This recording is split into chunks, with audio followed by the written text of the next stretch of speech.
Today's episode of the Niger Nerds podcast is brought to you by the number two for two things, for two Nigerians, and the letter N for Niger, and S for Star Trek. We're going to be talking about how Star Trek seems to be increasing its African content quotient, but specifically its Niger quotient, and that we've seen a few real cool actors that we relate to on a personal level. One of us even dreams about one of them. We'll get to that in just a bit. But my name is Naru, and this is the Niger Nerds. With me, I've got my friends Dakball. Hello, everybody. Dr. Ajawo. Hi, everybody. And special guest Nonso and Nonzie. Well, not quite. Actually, it's a lookalike. We've just been laughing about that. Yes, Wale. Yeah, so they're all just kind of pulling my leg because there is zero resemblance.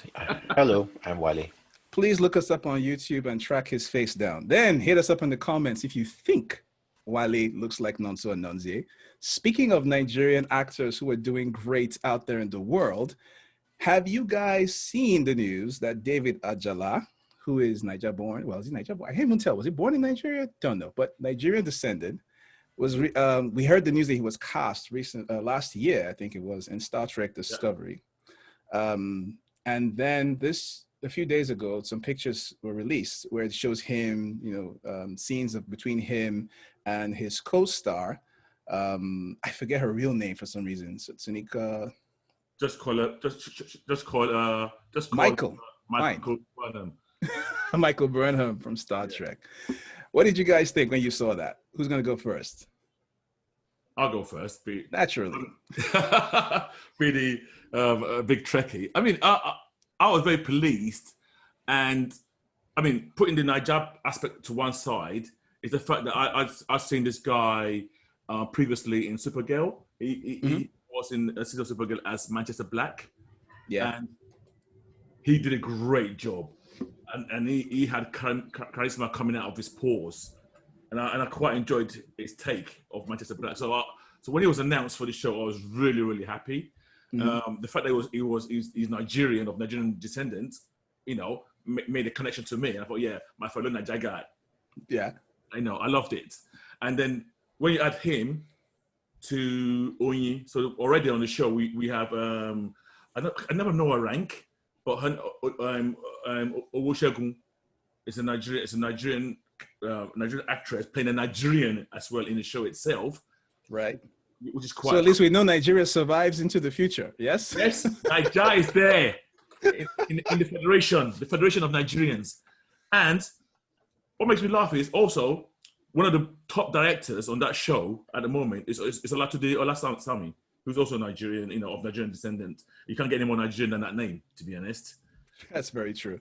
Yeah. So I think to go back to a comment you made, I was also thrilled when he got cast as Manchester Black. He is a great actor, and I feel like he should be in more things. I was reading up on him then. I found out he was actually one of the characters in The Dark Knight. He acted opposite Heath Ledger in some scenes. And he had an interview where he talked about how much he learned from Heath Ledger. But then, yeah, it was interesting. He was one of the thugs who brings Michael J's characters and drops him, Michael J. White's character, and drops him in front of the Joker to be killed.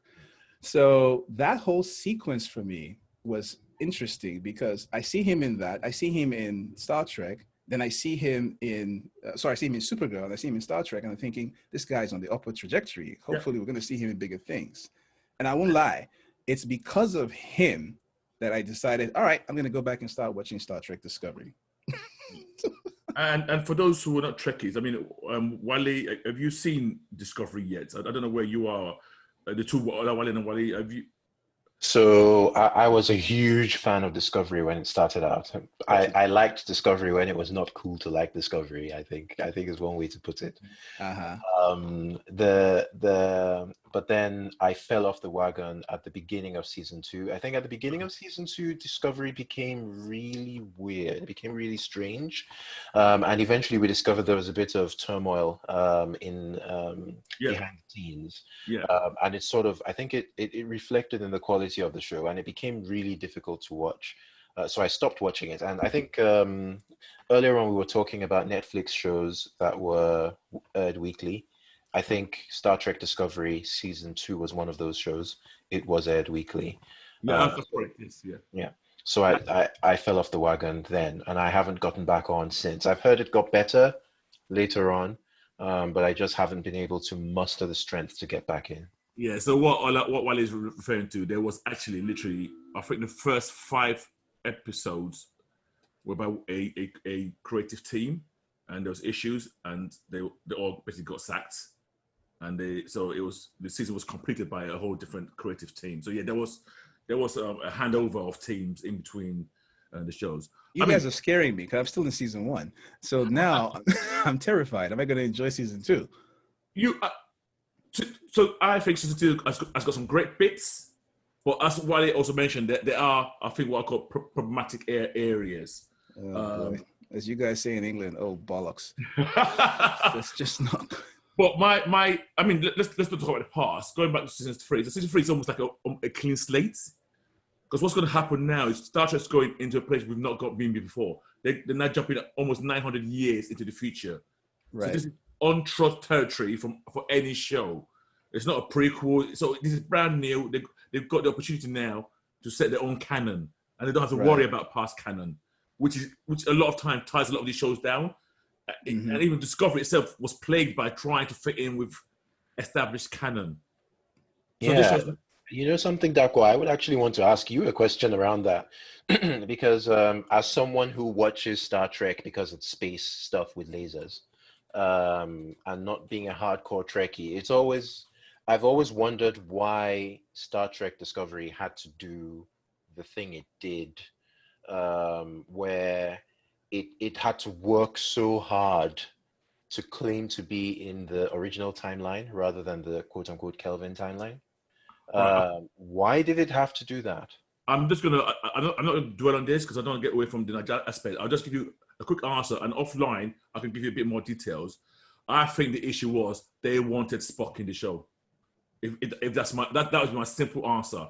They wanted legacy characters in the show. But this new show with David Ajala, and another great thing about this is David's role. It looks like David's role in this new season is not a small role. He looks like he's going to be, after Michael Burnham, he's going to be one of the main characters. So I'm really excited to see how far it takes it. I'm hoping, and there's one thing, if I've got a complaint about it, Olusegun. So Olusegun's been on the show now for 2 seasons. We've not got much background. She's Nigerian. Yeah. She also seems to be a religious. They mentioned about her religious background on the show. You're kidding me? Yes. Star Trek, hundreds of years in the future, and we still have a blatantly religious Nigerian on the show. That is interesting. Well, one thing about Star Trek Discovery is it did touch on religion quite strongly. And that's something else, Dapo, about Star Trek Discovery, especially about Olusegun, because it's weird how they used to pronounce her name. She seemed like a prop. What do you think about that? Wally, why did you have to say that? Before you even say it, I got to agree. I never heard of her till now, which tells me she was probably a prop, which is not cool. What? Right, okay. So she's done 25 episodes. She's done 25 episodes. Right. So yeah. Wally's right. I can't deny what he said. She might as well be a console in the back. But let me put it in perspective. A lot of the crew were props. True. So beyond Burnham, Suru, all the people, some Detmar, some of them you can't even remember their names. I remember Olusegun because she's Nigerian. It's an issue people have complained about. The rest of the crew is not fully fledged at all. Remember that woman who had like half of her hair burnt off? Yeah. She was really important in like the first 2 episodes, which were like a movie, and then she just became Detmar. I think her name's Detmar. Talking head. Yeah. So yeah, it, and that's why I said I hope they delve more into the rest of the crew, including Olusegun. But you are right. So here's a great point to segue into the issue of the decision making going on behind some of these things. Like, for example, I'm still not caught up on the name of the show escapes me for some stupid reason right now. The DC show that's got the new Cyborg in it. Oh, Doom Patrol. Doom Patrol, God. So Doom Patrol season 2, the new season, I've been watching it every so often, and I just found out that there's a Nigerian in that show as well. The love interest Cyborg is played by a Nigerian. That's right. And I thought to myself, oh, that's interesting. I had no clue about that until just a few days ago. And one of the things I think I'm beginning to see, and she herself has had an interesting trajectory where she's gone into shows like Insecure, which has a Nigerian component. I've also seen she's done a few other things. So before, in front of the camera, behind the camera, yep. Nigerian presence, the African presence is on the rise. Right? Right. Yep. And in some cases, it's been there for a long time, and I had no clue. Like, let me mention something here. Perlena Igbokwe. Oh, yeah. Didn't even know who she was until a few days ago, but she was. She's going to be in charge of. She's going to be chairman of NBC Universal's content studios.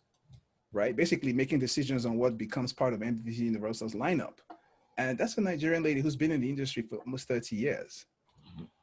You know, so I guess what I'm trying to say in effect is there's so many different people working in front and behind the camera. My question to you guys would be, have you come across any people that probably should be given a shout out or aren't even being recognized for what they do, but you know, they're just there, they're just existing?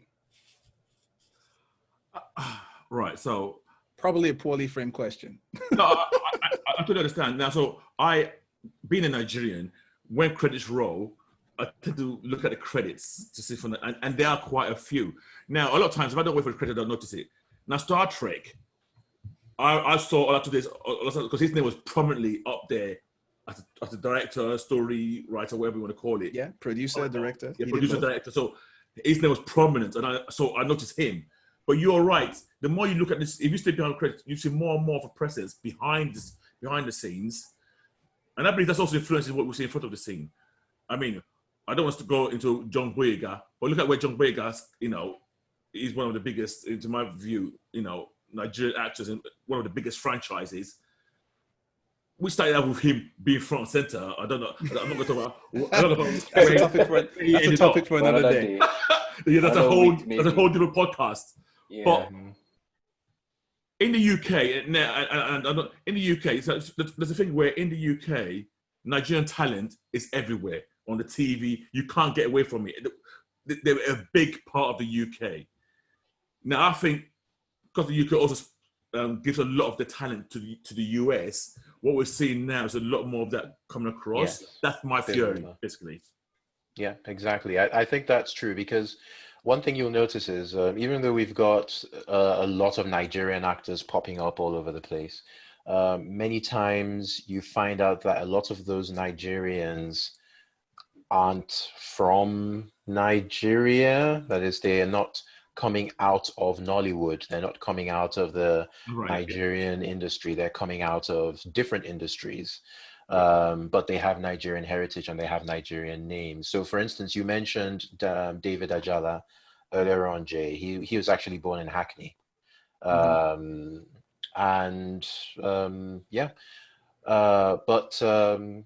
Someone that I would want to quote unquote shout out would be Auntie Neddy Okorafor, who is an author, science fiction author. She's got a really strong presence. She's won prizes and so on and so forth. And we are going to, she is working closely with George R. R. Martin at the moment to bring a number of new properties to the screen. So that's probably going to be something to look forward to. Then you mentioned John Boyega. He actually owns a production company, and he actually produced Pacific Rim Uprising. And yeah, while there are people who don't like it, and it did sort of get a mixed reaction, it is, at the end of the day, a big budget Hollywood movie. And he starred in it as well. So yeah, we do see that. Then of course there's good old Chiwetel Ejiofor. Can I give a shout out to Yesterday as well? Yeah, so Bill Kiss from Oh no, yeah, okay, yeah, she is Bilkis actually, is she? Yeah, Yeah, American. she Yeah, does. you're correct. American And Gods. I'm putting this out there now, so everybody out there to know she's also going after the role of Storm as hard as she can. So if you're listening out there, producers, Storm, look at you today. Yeah. And then of course, good old David Oyelowo. I'd like to shout out Gina Obedapo Iyashiri. You're doing good So things as well. why I'm shouting Gina Yashir out is Chuck Lorre, who's very well known for Big Bang Theory, decided to do a story about a Nigerian, and it was like just Google the first Nigerian he could find. Is that really what happened? Yeah, and they landed on Gina. So we could have been unlucky. He could have landed on some less connected person, and then you would have a different. You might have people, they're speaking Zulu, and saying they're speaking, anyway. So she was like, okay, you know what?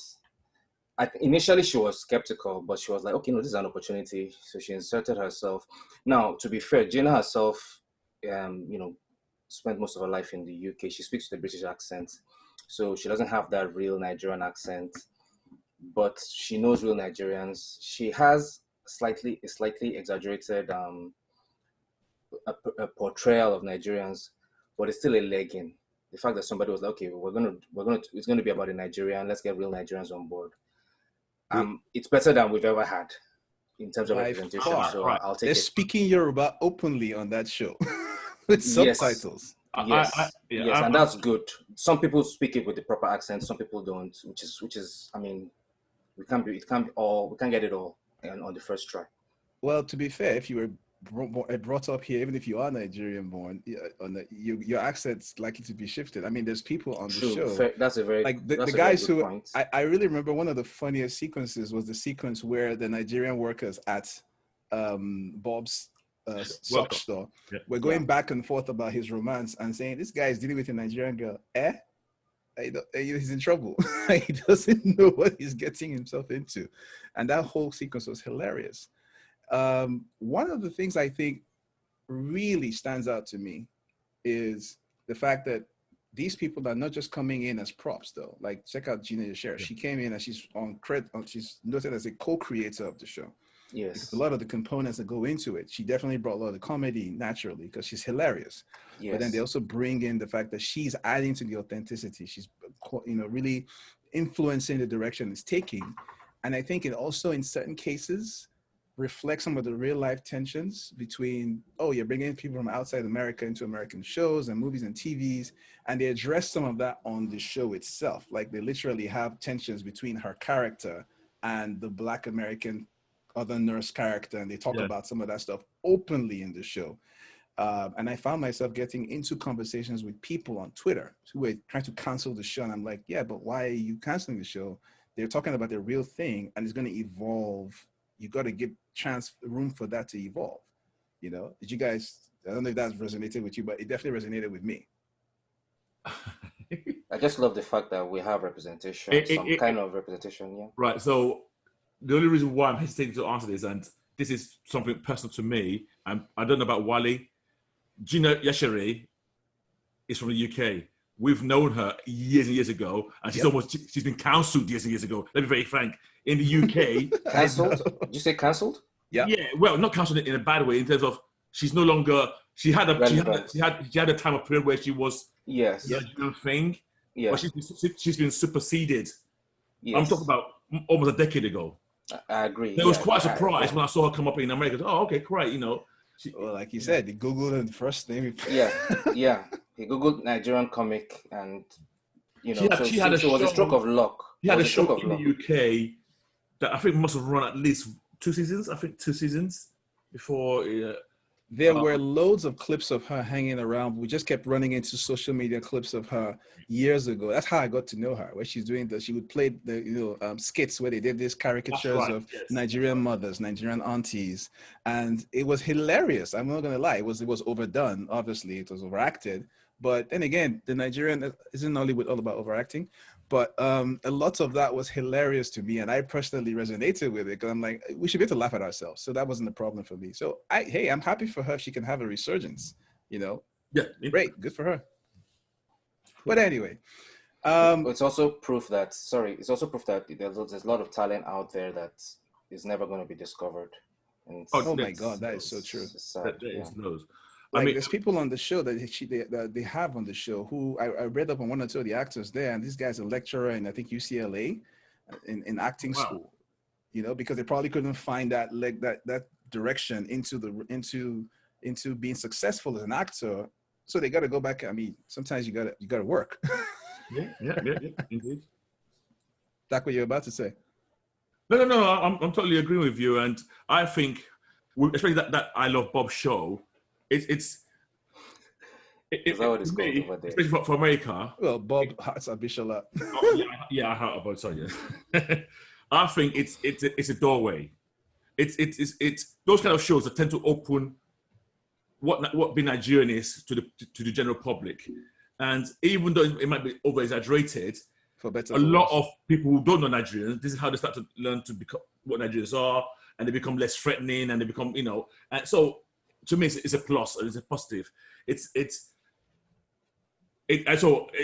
positive. I think the UK generally is ahead of that by a lot, and so and the shows we have with Nigerians, it reflect that where we are versus where the Americans are. But it's always a positive step. I'm glad that this show, and I think it might lead to a lot of more things happening where, in other shows. Totally agree. Well, I think the truth of the matter is, I personally, I'm not even going to hide it.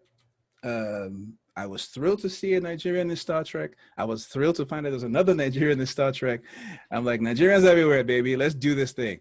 I know actors who are personal friends who I want to see in certain shows. I hope they get their shots, eventually. But at the same time, I love seeing African representation. I love seeing overall African representation, people, having their chance, because you and I both know that it's more than just the representation and being visible. A lot of it is of economic benefit. These guys get a presence, they become influential. They can now, throw a ladder back for other people. An excellent example is, of course, good old John Boyega. Because while it's true that he did go ahead and produce a big budget science fiction show, he is very active, especially with Nollywood. He has a number of shows that he's announced a partnership with Netflix, and he intends to bring a number of shows to Netflix that are going to have a whole bunch of African talent in them. I love that. And there are a few other initiatives that he has that are similar to that. And would that be the case without the big Disney bag that he got for essentially being a glorified prop? Probably not. But that's a great example of taking taking the opportunity that's been given to you and opening the doors, and opening up the opportunities to other people. So can't wait to see what he releases. Can't wait to see what comes out of that interaction and that relationship. Looking forward to it. On that note, I think we can kind of bring things to a bit of a close here. Please look us up wherever you listen to your podcast. You can check us out on sources like that will find us on TuneIn. You can also find us on Google Podcasts, I think Apple Podcasts very soon. Spotify, listen to us on Spotify. Go to our websites. It's NigerNerds.com, and hit us up on social media. We are available to engage in concrete and interactions and all these kinds of fun stuff at the Niger Nerds.